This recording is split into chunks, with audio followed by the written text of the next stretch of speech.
ओम नमः शिवाय। नमस्कार दोस्तों, अविश्वसनीय एवं सटीक भविष्यवाणी की इस श्रृंखला में मैं पूनम पांडे आप सभी का स्वागत करती हूँ। दोस्तों, पिछले कुछ वीडियो में मैंने सूर्य के अलग अलग भाव के प्रभाव के बारे में आपको बताया है, जिसमें कि सप्तम भाव तक के फल को मैंने आपको बता दिया है। और इसी श्रृंखला को आगे बढ़ाते हुए आज मैं अष्टम भाव के सूर्य का फल आपको बताने जा रही हूँ। और ये बताने से पहले मैं फिर से आपको यह जानकारी दे दूं कि इस अष्टम भाव के सूर्य के फल का आकलन आप अपने चलित कुंडली से करें। यदि चलित कुंडली में आपके अष्टम भाव में सूर्य हो तभी आपको अष्टम भाव के सूर्य का फल मिलेगा। तो चलिए जान लेते हैं कि अष्टम भाव में सूर्य होने से जातक के जीवन में कौन से शुभ और अशुभ फल प्राप्त होते हैं और क्या लाभ और हानि होती है। दोस्तों, अष्टम भाव हमारे मृत्यु का भाव होता है, ससुराल का भाव होता है। इसके अलावा अष्टम भाव से गुप्त धन तथा गुप्त विद्या के बारे में भी जानकारी प्राप्त होती है। जातक के जीवन में कौन से दुख या दुर्घटना हो सकती है, इसका भी आकलन अष्टम भाव से ही किया जाता है।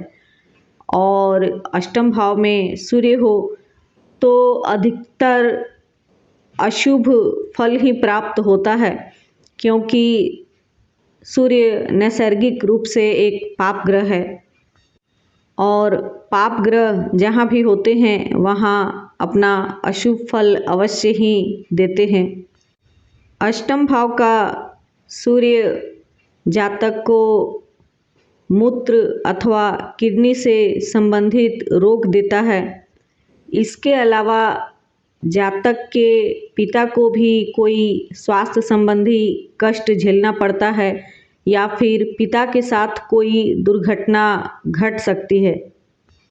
साफ तौर पर कहा जाए तो अष्टम भाव का सूर्य पिता के सुख से वंचित रखता है, या तो पिता का सुख प्राप्त ही नहीं होता और यदि पिता होते भी हैं तो दुखी होते हैं या फिर किसी न किसी प्रकार से प्रताड़ित होते हैं।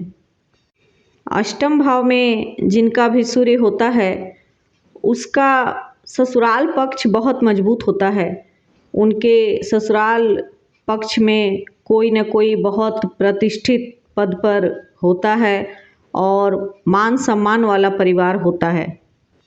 अष्टम भाव में सूर्य हो तो जातक को कभी कभी बुखार तथा कभी लू लगने का भी सामना करना पड़ता है।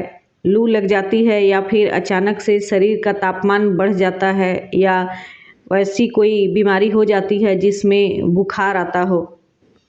अष्टम भाव का सूर्य हड्डियों अथवा नेत्र या दांतों से संबंधित बीमारियां भी देता है।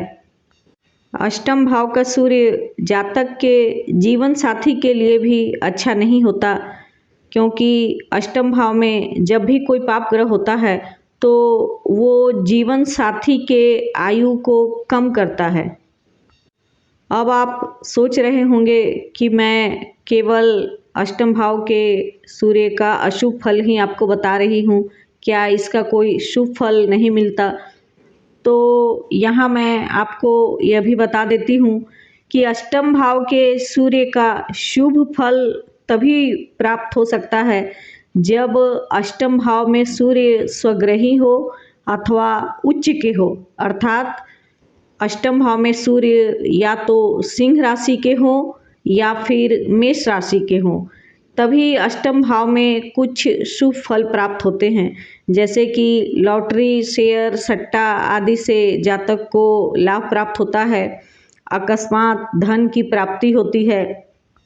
अष्टम भाव का सूर्य सरकार से प्राप्त परेशानी भी देता है।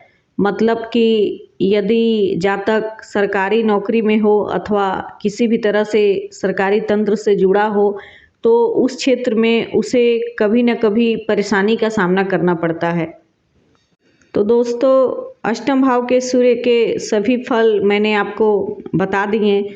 इसके अलावा अष्टम भाव में सूर्य के साथ यदि और भी कोई ग्रहों की युति हो या दृष्टि हो तो फल में कुछ हेर फेर अवश्य ही हो जाता है।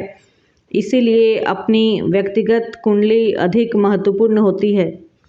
जिनके भी अष्टम भाव में सूर्य हैं वो सूर्य को अवश्य ही रोज अर्घ्य दें और आदित्य हृदय स्रोत का पाठ करें।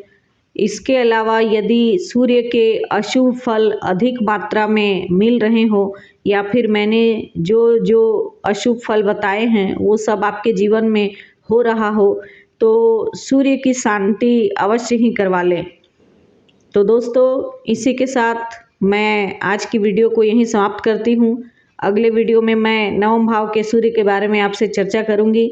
तब तक के लिए मुझे आज्ञा दीजिए। यदि आप मेरे चैनल पर नए हैं तो मेरे वीडियो को लाइक करें, शेयर करें और मेरे चैनल को सब्सक्राइब करें। यदि आपको व्यक्तिगत रूप से मुझसे कुंडली विश्लेषण करवानी हो तो दिए गए नंबर पर संपर्क कर सकते हैं।